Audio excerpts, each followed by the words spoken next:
সুপ্রিয় বন্ধুগণ, যারা রিটেন স্পোকেন গ্রামার শিখবেন এবং অপরকে শেখাবেন তাদের জন্য আজকের এই ভিডিওতে আলোচনা করব down, on the top of, behind এবং ইন ফ্রন্ট অফ, এই চারটি প্রিপোজিশনের ব্যবহার নিয়ে আলোচনা করব। তাই আসুন ভিডিওটি প্রথম থেকে শেষ পর্যন্ত দেখি, পরিবেশটি ভেঙে ভেঙে বুঝে নেই। হ্যাঁ বন্ধুগণ, আজকের এই ভিডিওটি খান মেথডে complete book of written spoken English grammar এই বই থেকে নেওয়া হচ্ছে। এই বইটির উপর ইতিমধ্যে 1000-এর মতো অধিক ভিডিও লেকচার তৈরি করে ফেসবুক, ইউটিউবে দেওয়া হয়েছে। সেগুলো দেখুন, প্রতিটি ভিডিও আপনাদের ভালো লাগবে।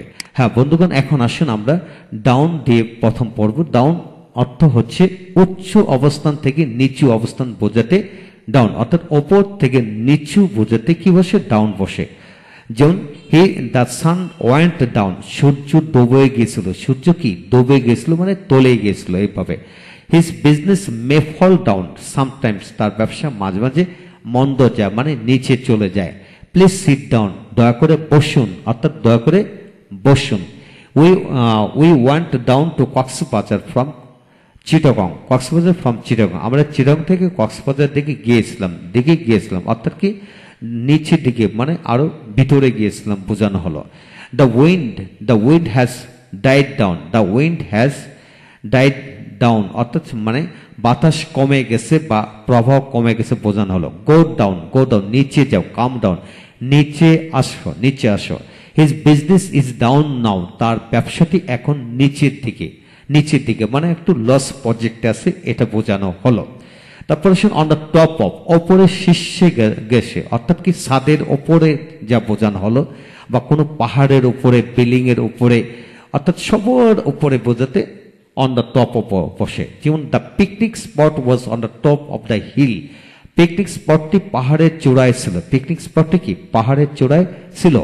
His flat is on the top of the building, তার বাসাটি বিল্ডিং এর উপরে তলায় ছিল। His flat is on the top of the building, তার বাসাটি বিল্ডিং এর উপরে তলায় ছিল, অর্থাৎ ছাদের ঠিক নিচে, অর্থাৎ সবার উপরে ছিল, এটা বোঝানো হলো। His name is on the top of the list, তার নামটি তালিকার সবার উপরে ছিল। তালিকার কি? সবার উপরে ছিল, অর্থাৎ 1 নম্বরে।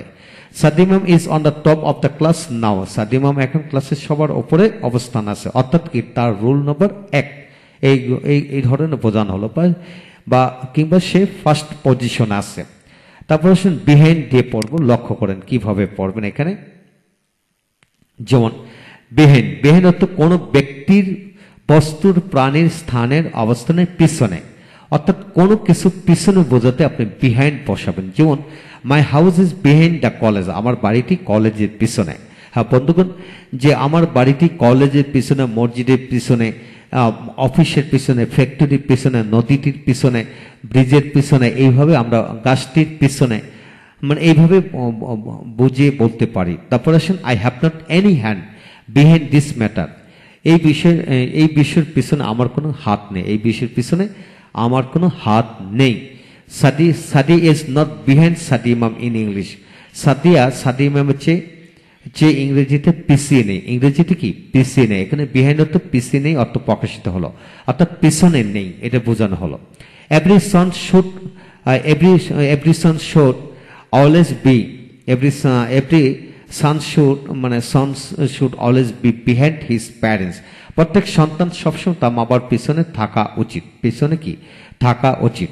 এখন আসেন বিহাইন্ডের বিপরীত হলো ইন ফ্রন্ট অফ। কিভাবে হবে লক্ষ্য করেন। কোনো কিছু সম্মুখে বা সামনে বোঝাতে কি বসে?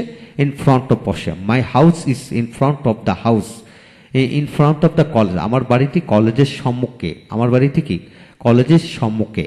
তারপর আসেন he sat in front of me in the class, সে ক্লাসে আমার সামনে বসেছিল। There are many trees in front of our college, আমাদের কলেজের সামনে অনেকগুলি গাছ আছে। তো হ্যাঁ বন্ধুগণ, everything happens in front of me, তো সবকিছু আমার সম্মুখে হয়েছিল। হ্যাঁ বন্ধুগণ, এই হলো বিষয়। এখানে আপনাকে খেয়াল করতে হবে বিহাইন্ড তো পিছনে, আর ইন ফ্রন্ট অফ সামনে, অর্থাৎ আপনার সামনে, চোখের সামনে যা বোঝানো হয় এটা ইন ফ্রন্ট অফ বুঝবেন, আর আপনার পিছনে অর্থাৎ ব্যাক সাইডে যা বোঝানো হবে সেটা হলো বিহাইন্ড। এটা ছোট্ট জায়গা হতে পারে, বড় জায়গা হতে পারে, গাছপালা, অফিস, আদালত, যে কোনো কিছু হতে পারে, কোনো কিছু পিছনে বোঝালে আপনি বিহাইন্ড ব্যবহার করবেন, কোনো কিছু সামনে বোঝালে আপনি ইন ফ্রন্ট অফ ব্যবহার করবেন।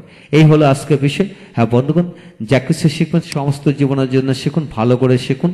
ইনশাল্লাহ পরবর্তী ভিডিওতে আমরা বাই এর ব্যবহার নিয়ে আলোচনা করব। বাই এর ব্যবহার হলো ইংলিশ ল্যাঙ্গুয়েজের টোটাল 12 থেকে 14টি ধরনের গঠন রয়েছে। যদি শিখতে চান পরবর্তী ভিডিওটি অবশ্যই দেখবেন। ভালো থাকুন, আমাদের সাথে থাকুন। আমাদের এই বইয়ের সকল ধরনের ভিডিও লেকচার যদি নিতে চান প্যান্ডেবের মাধ্যমে নিতে পারেন, একসাথে শিখতে পারবেন ইনশাল্লাহ। ভালো থাকুন, সাথে থাকুন। Thank you very much.